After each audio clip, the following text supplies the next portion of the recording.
Hi everyone. Today's story isn't just about betrayal. It's about a lie so big it almost destroyed me. Stay with me until the end because what I discovered will blow your mind. My name is Daniel, and until last year, I thought I had the perfect life. A beautiful wife, Laura. A cozy home. Dreams of starting a family. We'd been married for 5 years. 5 years of laughter, Sunday mornings with coffee, and talks about baby names that made my heart race. But everything changed with one phone call. It was a rainy Tuesday. I was at work, going through emails, when my phone rang. An unknown number. I answered casually, and those words burned into my soul. "Sir, there's been an accident. Your wife didn't make it." I froze. My ears rang. I asked the man to repeat it, hoping I'd misheard. But no. Laura was gone. The next hours were a blur. The hospital. The lifeless body they claimed was hers, covered in a white sheet. I didn't even recognize her face completely, but the ring on her finger, that was ours. I fell apart.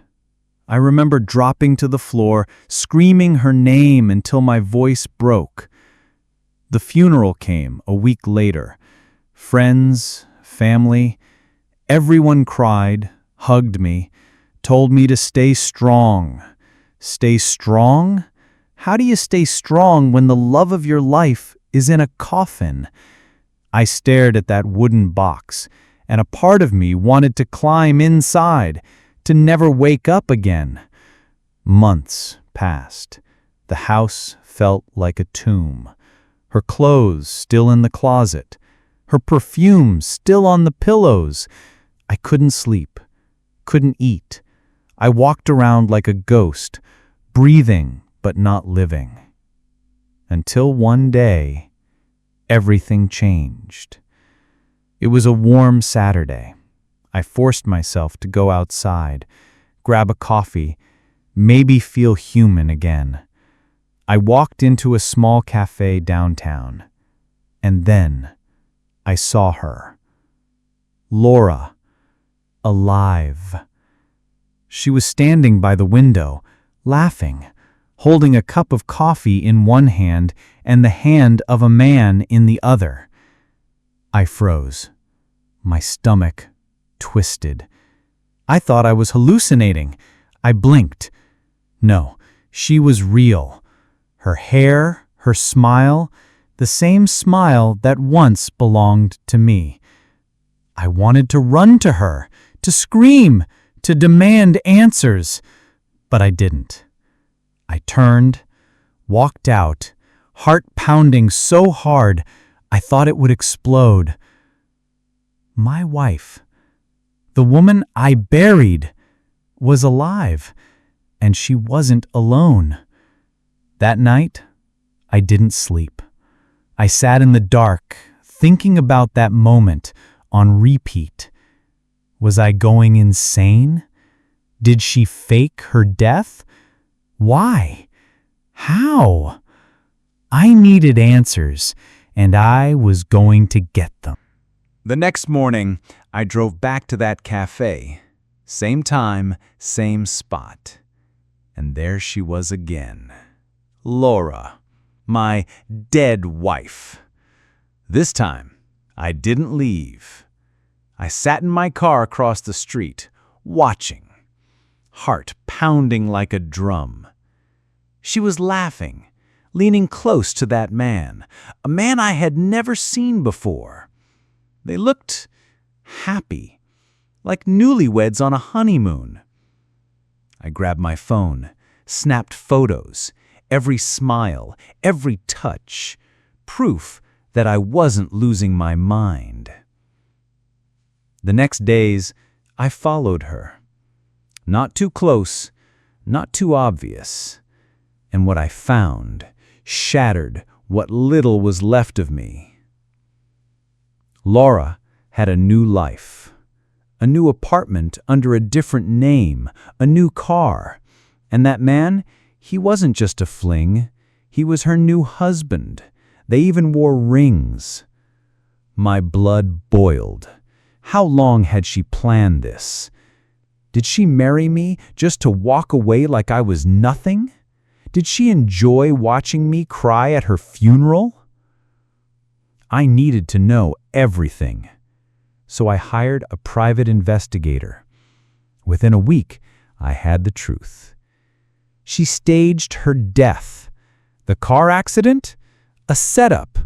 The hospital staff member who called me? A fake contact she arranged through a friend. Even the body I identified. A Jane Doe with no family. Laura bribed the right people. She used me and then vanished to live happily ever after with someone else. Or so she thought. I wanted revenge, but not the kind that lands you in prison. No, I wanted her to feel what I felt. Hopeless, exposed, alone. So I made a plan. First, I took every photo, every document from the investigator, and created a neat little package. Copies of her fake death certificate, bank transfers, rental agreements under her new name. Everything. Then I scheduled a meeting with her and her new husband. I called from an unknown number. She answered, and when she heard my voice, she went silent.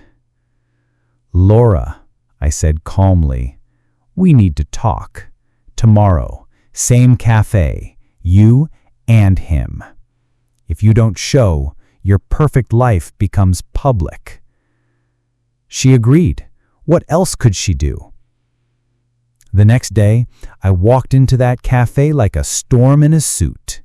She was there, pale, nervous, her man beside her, clueless. "Daniel," she whispered. "Surprised to see a ghost?" I smiled. I sat down, opened my laptop, pressed play. On the screen, her fake death plan, screenshots of payments, photos of her with him taken before the accident. The man looked at her like she was poison. "What the hell is this?" he shouted. "Ask your wife." "Oh, wait, she's not legally your wife. She's still married to me." Laura started crying, begging. "It wasn't supposed to be like this." I leaned in. "Oh, it wasn't? You wanted a fresh start? Congratulations. It's starting in hell." I walked out, left them both there, and sent the entire file to her parents, his family, and the police. Last I heard, she lost everything. The man left her, her accounts frozen, and me, I didn't need to ruin her life further. She did it herself. Today, I live free, happier than ever. And here's the lesson. If someone lies once, they'll lie again. And no matter how perfect life looks, secrets have a way of crawling back into the light. Sometimes, revenge isn't about anger. It's about letting the truth destroy the liar. Thanks for listening. If this story shocked you, hit that like button, subscribe, and tell me in the comments, what would you do if this happened to you?